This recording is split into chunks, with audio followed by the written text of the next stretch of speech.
Doctor प्रसन्न कुमार महापात्र 10 वर्ष तले आम जाइलु सार देखला मु कहली सर आम जाइलु बांकी से कॉलेज रे हॉस्टल सुपरिटेडेंट थे प्रमोद सहित तार संपर्क अच्छी से कहले आमर सहित गोटे नैतिक शिक्षा क्लास सेठी करवा सेठी जाइलु बहुत सुंदर डिसिप्लिन से कॉलेज रे से हेइतिला पिला माने भारी खुशी होते आमको भारी भल लगी से प्रसन्न महापात्र देखला पर भारी खुशी से सालेपुर कॉलेज प्रिंस रिटायर करछंती जड़े भल मनीष से जो अनुभव मोर थिला बांकी कॉलेज रे एबे ताकू वर्णना करुँची जड़े अति भल मनीष सी एवं सुंदर भाव से कार्यक्रम जी करे आमर से सम्मानित अतिथि भाव अच्छा महाप्रभु जगन्नाथ देवतुल्य सभापति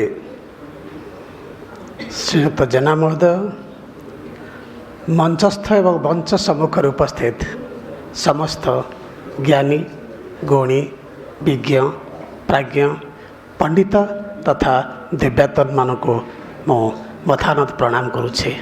प्रणमामि प्रणमामि प्रणमामि।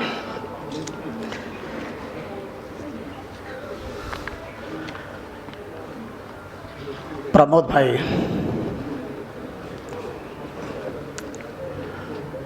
एक स्वप्न देखिले ना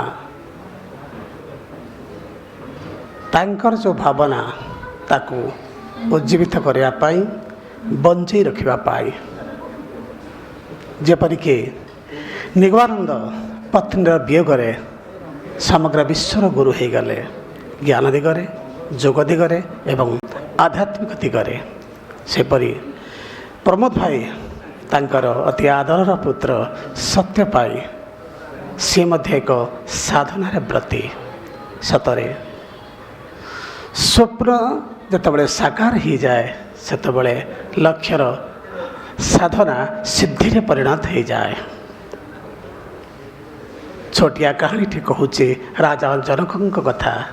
राजा जनक शोइचंती स्वप्न देखुंती स्वप्न एक भिखारीटी होती 3-4 दिन खाई ना ए द्वारा से द्वारा मागे भिक मागुंट भिक्षांग दे समस्ते फेरई दौरान जड़े घर जा पहुँचती जड़े स्त्री लोक कहते जनक राज्य में कहोटी भिक्ष ना प्रति ग्रामर मुंडे पंक्ति भोजन हुए सेठी जाओ खावाई। भिखारी जाई पंक्ति भोजन में पहुँचे धाड़ी रे ठिया जो निज पाली आसी हाथ बढ़े देछि बाढ़ुवा व्यक्ति कहले गोटे पात्र दरकार कटोरी दरकार बिना कटोरी के खाद्य गरम गरम खाद्य देले हाथ पड़ीज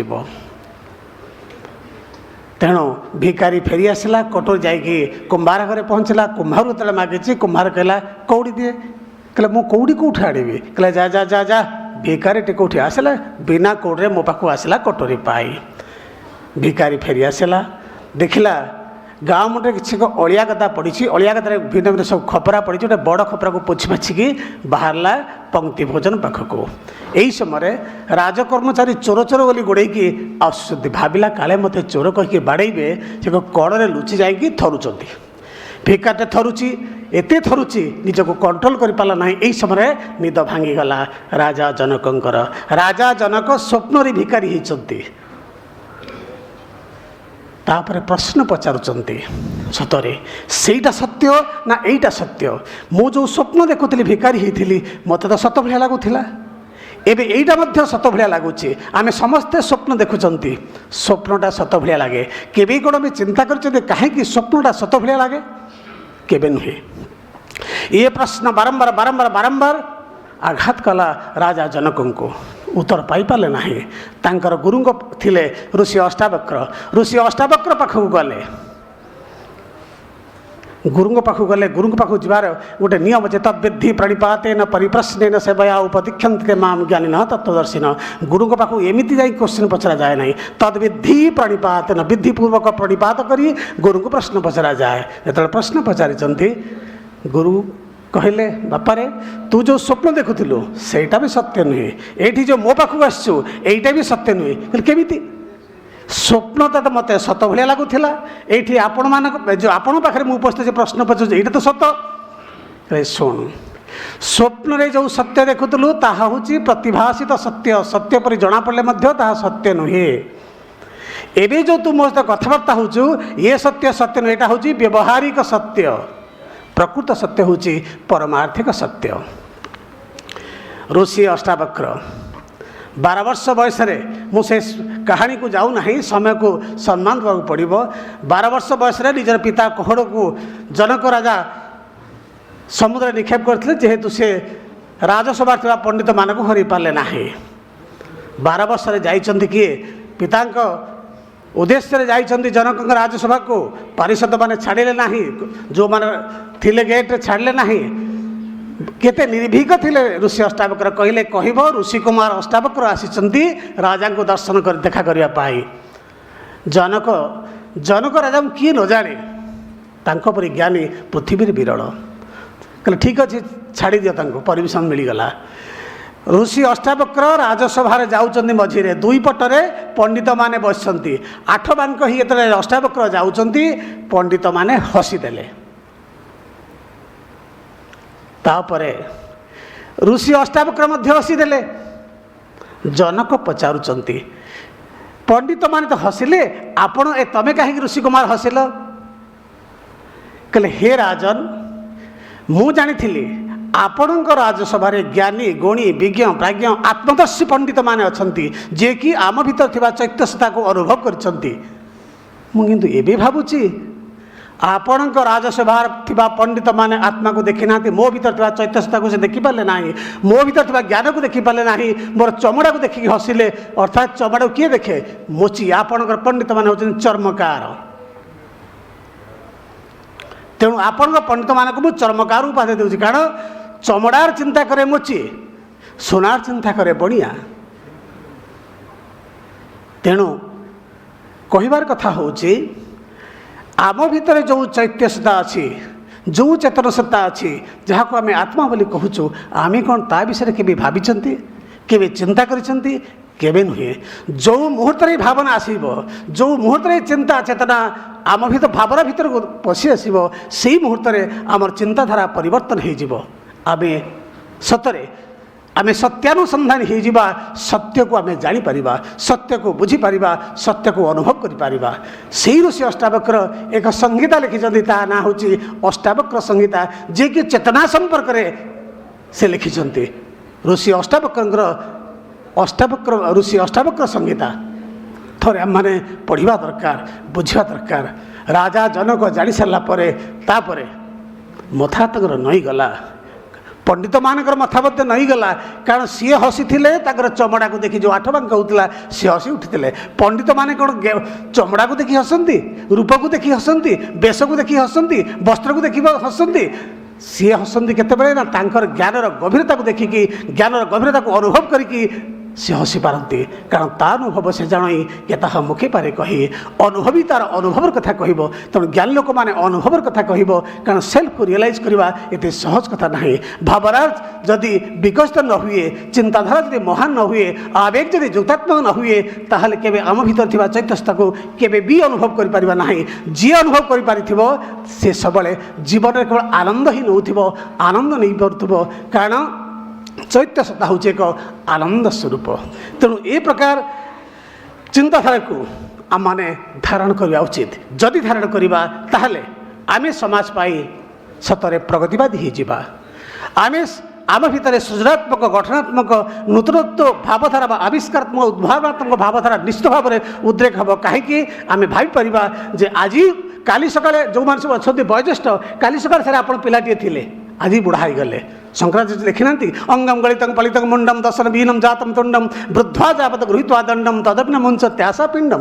ଅର୍ଥାତ୍ ବୁଢ଼ା ହୋଇଗଲେ ଯେଉଁ ଚିକ୍କଣ ଚମ ରହିବ ନାହିଁ, ଚମ ଧୁଡ଼ଧୁଡ଼ ହୋଇଯିବ, କଳା ମୁଚମୁଚ ଚୋଟି ଧୋବ ଫରଫର ହୋଇଯିବ, ଆଖି ଥିଲେ ଦେଖାଯିବ ନାହିଁ, କାନ ଥିଲେ ଶୁଭିବ ନାହିଁ, ପେଟ ଥିଲେ ଖାଦ୍ୟ ଖାଇଲେ ହଜମ ହେବ ନାହିଁ, ପାଦ ଥିଲେ ଚାଲିପାରିବ ନାହିଁ, ହାତ ଥିଲେ କାମ କରିପାରିବ। ଏଇ ଯେଉଁ ବାର୍ଦ୍ଧକ୍ୟର ଅବସ୍ଥା ଯେଉଁଟାକି ବୁଦ୍ଧଦେବ ମଧ୍ୟ ଅନୁଭବ କରିଥିଲେ, ଏକୁ ଯିଏ এই অবস্থায় অনুভব করে দিয়েগলা তা জীবনের গতিপথ সম্পূর্ণ পরিবর্তন হয়ে যাব। প্রতি মুহূর্তে চাইব আরে আজ মু অছি কালি তো নথাইপারে, तेणु समय को ठीक भाव में उपयोग करी मु किसी समाज में काम करके चली जावा दरकार। तेणु यही प्रकार भावनार अधिकारी हवा दरकार। तेणु ये जो सत्य कथा कहली प्रमोद भाई आपण जो देखु आपणकर सत्य को बंचाई रखापी आपण प्रकृत सत्य को जाना दरकार, जाना बुझा दरकार, अनुभव करा दरकार। देखिए आपण हे श्रेष्ठ श्रद्धांजलि ए समाज पाई से आशा मु आपठ अनुरोध करुच्ची ये प्रकार भावना आपण भीतर हो। देखिए आमरी सत्य एवं नुहे सबुदिन पाई बंची रही दरकार कर्म। गोटे जातक गल्प लिखाई आम बुझा दरकार व्याधि कि बार्धक्यर आक्रमण में शरीर हुए जीर्ण, शरीर केतबेले जीर्ण हम, व्याधि कि बार्धक्यर आक्रमण में शरीर हुए जीर्ण सेतबेले से हराई बसे विषय भोगर शक्ति। सर्प जीर्ण चर्मटी को त्याग कला भली सेतबेले जीव ए देह छाड़ी चली जाए लोकांतर। श्मशान बुकुरे जेतेबेले तनु हेउथाय दग्ध प्रेत की कौन जानी पारे तार दुख अनुभव ज्ञानती बंधु माने अवश्य करुथंती विकल क्रंदन सेथिरे कौन केबे कातर होई पारे प्रेत। कर्म अनुसार लोकर होइथाय गति एथिरे सूचना करिवार किसी नाही कारण जो भले कर्म करिथिबो से भले तमे फल पाइबो। तेणु आमरी सत्य कौन कर्म करिथिला अनेक पिला जाइछंती किंतु आमरी सत्य कौन कर्म करिछि जहा पर से अमर ही जाइछि। तेणु मोर कहबार कथा होची आम मानकर भावना को थरे परखी देवा दरकार। जो शरीर आम पाऊँ ये जो स्थूल शरीर जो पांचटा कोष अच्छी अन्नमय प्राणमय मनमय विज्ञानमय आनंदमय कोष। तेणु ये जो पांचटा कोष लास्ट हूँ आनंदमय कोष बा आम से कहते भगवान चिदानंद स्वरूप शिवम शिवम चिदानंद स्वरूप भगवान अर्थात चित ट्रूथ कॉन्शियसनेस एंड ब्लिस अर्थात सत्य एवं चेतना एवं आनंद एक ही आधार करी भगवान। तेणु आमर जो सूक्ष्म शरीर तीन शरीर गोटे स्थूल शरीर गोटे सूक्ष्म शरीर गोटे कारण शरीर। स्थूल शरीर जहाँ को आम देखुचु ये परमानेंट नुहे।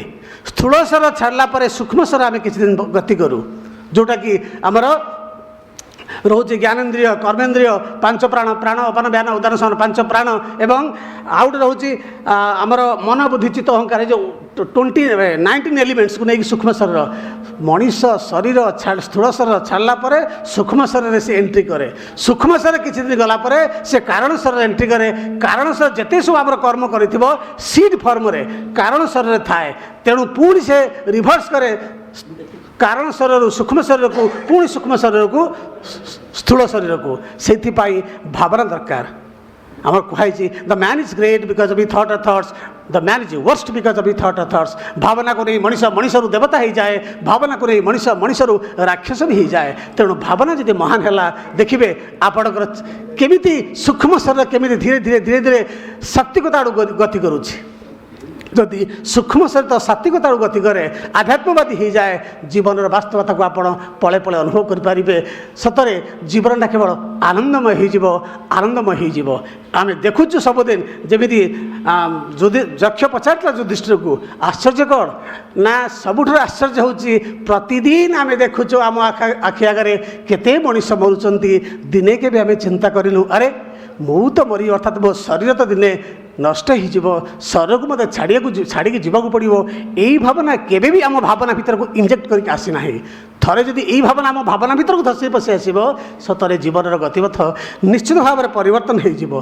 तेणु ये खाली कहबार कथा हो मो समय को सम्मान दूची ये खाली कहूँ आउ थे अनुरोध करुच्ची आम मानकर भावना सतरे विकसित हो, चिंताधारा आमर महान हो, आवेग आमर युक्तात्मक हो, चित्तबुद्धि जहाँ सब रहा सतरे आध्यात्म दिया हवा को भावना टिके आगे आगे जाओ।